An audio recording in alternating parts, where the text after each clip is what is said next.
अशक्त आणि गरिबांसाठी आपण राज्य पातळीवर शासनासोबत योजना आखून परिश्रम करून काम कसे करू शकतो? सर्वप्रथम ही गोष्ट सोडून घ्या. कोण अशक्त आहे? प्रत्येकाची ताकद वेगळी असते. मी असं मानत नाही की त्यांना गरज आहे, त्यांची ताकद वेगळी आहे. म्हणूनच आजकाल इंग्रजीत एक शब्द वापरतात, डिफरंटली एबल्ड. तरीही तो उपलब्धांसह आहे. ज्यांना डोळे नाहीत त्यांना ती असं म्हणत नाही की हा आंधळा आहे, त्यांना ती प्रज्ञाचक्षू म्हणते. अशा प्रकारे पाहायला गेले तर आपण जर एखाद्या व्यक्तीची प्रगती किंवा उत्थान करायचा विचार करत असेल तर सर्वात महत्त्वाची गोष्ट आपण नेहमीच आपल्या लक्षात ठेवली पाहिजे, ती म्हणजे त्यांचा आत्मसन्मान. तो टिकवून ठेवायला हवा. त्यांचा आत्मसन्मान असावा, आपणही तो जपावा आणि त्यांनी स्वतःही तो जपावा. तो म्हणाला, तुम्ही निर्बल नाही आहात. धृतराष्ट्राने या देशाचं राज्य सांभाळलं. यातून हेच शिकायला मिळतं, कोणीही राज्य चालवू शकतो. डोळे हवेच, पण त्यासोबत जागरूकता आणि त्यानुसार ज्ञानाचीही गरज असते. म्हणून आपल्याला समाजात सर्वात आधी काम करायचंय. लोकांना त्यांचा स्वतःचा आत्मविश्वास जागवावा लागेल. फक्त गरिबांना पैसे देऊन आपण समजतो की आपलं काम झालं, पण तसं नाही. त्यांना काम कसं करायचं आणि पैसे कसे कमवायचे हे शिकवायला हवं. उपजीविका कशी चालवायची हे शिकवणं आवश्यक आहे. हो, कोणी वृद्ध आहे आणि लहान मुलं आहेत, त्यांच्यासाठी अनेक योजना तयार झालेल्या आहेत. त्या सर्व योजना राबवा, पण फक्त गरिबाच्या नावाखाली. कोणालाही सगळं काही मोफत देत राहणं योग्य नाही.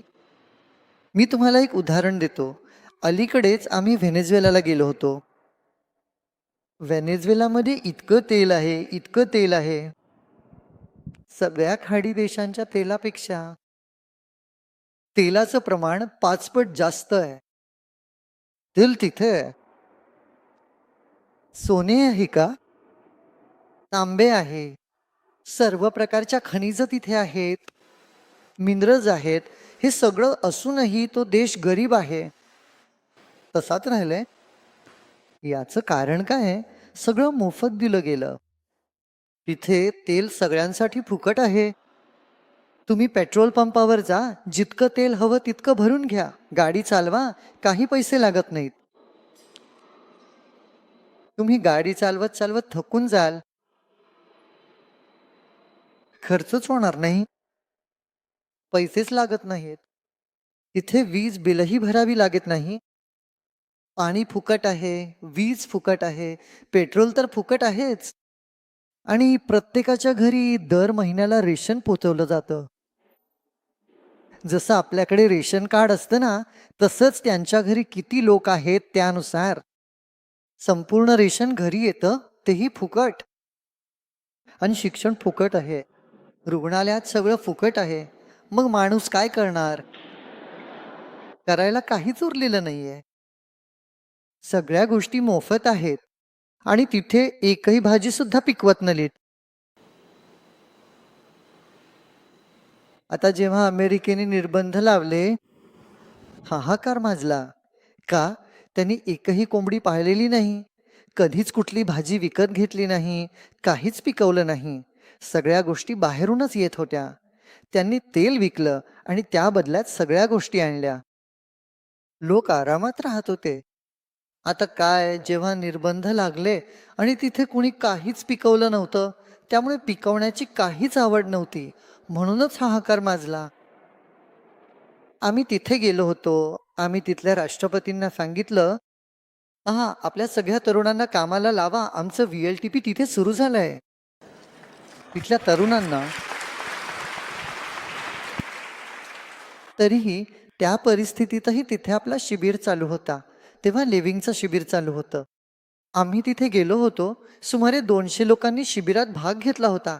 त्याच वेळी त्यांचं शिबिर संपलं होतं. इतक्या लोकांना आम्ही सांगितलं की सगळ्यांनी आपल्या घरी भाजीपाला टोमॅटो वगैरे लावा, प्रत्येकाने टोमॅटो लावा आणि बाहेरून आणू नका. इतकी छान जागा आहे, डोंगराळ प्रदेश आहे, सगळं काही आहे, हिरवळ आहे, पण कोणी काही करत नाही, आळशी आहेत.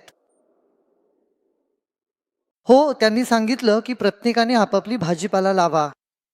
म्हणून हे आपल्याला जी सवय लागली आहे सगळ्यांना फुकटात देण्याची, ते पाहिल्यावर आमचं मन पूर्णपणे बदललं की हा फुकटाचा कल्चर फारच धोकादायक आहे. हे लोकांना उद्धटपणाकडे ढकलतं आणि आळशी बनवतं. लोक अगदी का आळशी होतील? अशा प्रकारे देश कधीच सुधारू शकत नाही. म्हणून आपल्याला गरिबांना मेहनत करण्याची संधी द्यायला हवी. त्यांना संधी मिळायला हवी. त्यांना प्रशिक्षण मिळायला हवी. कौशल्य विकासाचं प्रशिक्षण. पहा, आपल्या देशात किती कमतरता आहे ड्रायव्हरांची, काम करणाऱ्या ड्रायव्हरांची कमतरता आहे, प्लंबरांची कमतरता आहे, वीजचं काम करणारे मिळत नाहीत, खाना बनवणारे मिळत नाहीत, स्वयंपाक्यांची कमतरता आहे. आवश्यक आहे. मोठ्या मोठ्या घरांमध्ये आम्ही दोघं पती पत्नी दोघंही नोकरीला जातो. घरी जेवण बनवणारा कोणीच नाही. मुलांची देखभाल करणारे नाहीत.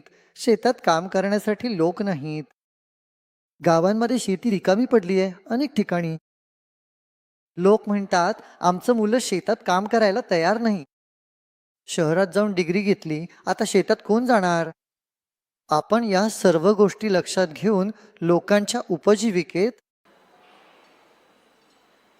एक सन्मान आणि एका अतिशय शाश्वत अशा स्वरूपामध्ये एक अशी व्यवस्था आपल्याला करावी लागेल. त्यासाठी मानसिकता बदलावी लागेल. नाहीतर समाजात हे दोन वर्ग असतात. एक म्हणजे शोषण करणारे आणि दुसरे शोषित. शोषित वर्ग नेहमीच असं समजतो बाकी सगळे शोषण करणारे आहेत. आणि ज्यांना आपण म्हणतो की हे शोषक आहेत, त्यांना वाटतं की लोक मेहनत करत नाहीत आणि लोक सगळे चुकीचे आहेत आणि हेच बरोबर आहे असं त्यांना मनात वाटतं. म्हणून या दोघांच्या मानसिकतेत एक मूलभूत बदल आपल्याला घडवून आणावा लागेल. भांडवलदारही आवश्यक आहे. जर भांडवलच नसेल तर तो काय व्यवसाय करणार? तो व्यवसाय करत नसेल तर कुणाला नोकरी कशी देणार? आजकाल भांडवलदार सगळे भाऊ सुद्धा इकडे तिकडे पडतात. काहीच करायचं नाही असं वाटतं. काहीतरी नवीन सुरू करा. का त्रास घ्या भाऊ? जे पैसे आहेत ते कसे तरी चालू द्या. आपला खर्च चालू द्या. अशा मानसिकतेत भांडवलदार बसले तर देश सुधारणार नाही. म्हणून ही समरसता, सौहार्द आणावं लागेल. प्रत्येक स्तरावरच्या लोकांमध्ये आता पुढच्या दीड वर्षानंतर आपल्याला 40 वर्ष पूर्ण होतील. आपलं आर्ट ऑफ लिव्हिंग पॅक सुरू. याच दृष्टिकोनातून या संस्थेची सुरुवात झाली. प्रत्येकाच्या चेहऱ्यावर हास्य घेऊन आली आहे आणि प्रत्येकाच्या चेहऱ्यावर हास्य, प्रत्येकाच्या जीवनात उत्सव, जीवन म्हणजे एक उत्सव हे जाणवण्यासाठीच हे तयार झालं. आणि ते कसं होईल? पहा, कोणतं हास्य कवी संमेलन होतं किंवा असंच काही. लोक जोक्स सांगतात, हास्य सांगतात सगळ्यांना हसवण्यासाठी. या सगळ्यात वरवरची हसू असते. ते खरं तर मनाच्या खोलवरून येत नाहीत. मनाच्या खोलवरून जी आनंदाची भावना येते, जीवनात खरी खुशी येते, ती फक्त आणि फक्त ज्ञानामुळेच येते. आणि तेच अध्यात्म ज्ञान तेच नित्य आहे. हेच खरं ज्ञान, अध्यात्म ज्ञान. आणि त्यामुळंच खरंच जीवन आनंदाने भरून जातं, प्रसन्नतेने भरून जातं. ज्ञान, ध्यान आणि प्राणायाम क्रिया हे सगळं त्यासोबत आहे. ज्ञानधान प्राणायाम हे सगळं एकत्रितपणे लोकांना दिलं जात आहे. म्हणूनच याच्या पुढे जेव्हा आपण ॲडव्हान्स शिबिर करू, मौन शिबिर करू, त्यात अजून खोल जाऊ. आपल्या शरीरात काय काय आहे, किती सारे भाव येतात, जातात आणि ही सगळे चक्र काय आहेत, याबद्दल आपण अजून खोलवर समजू शकलो.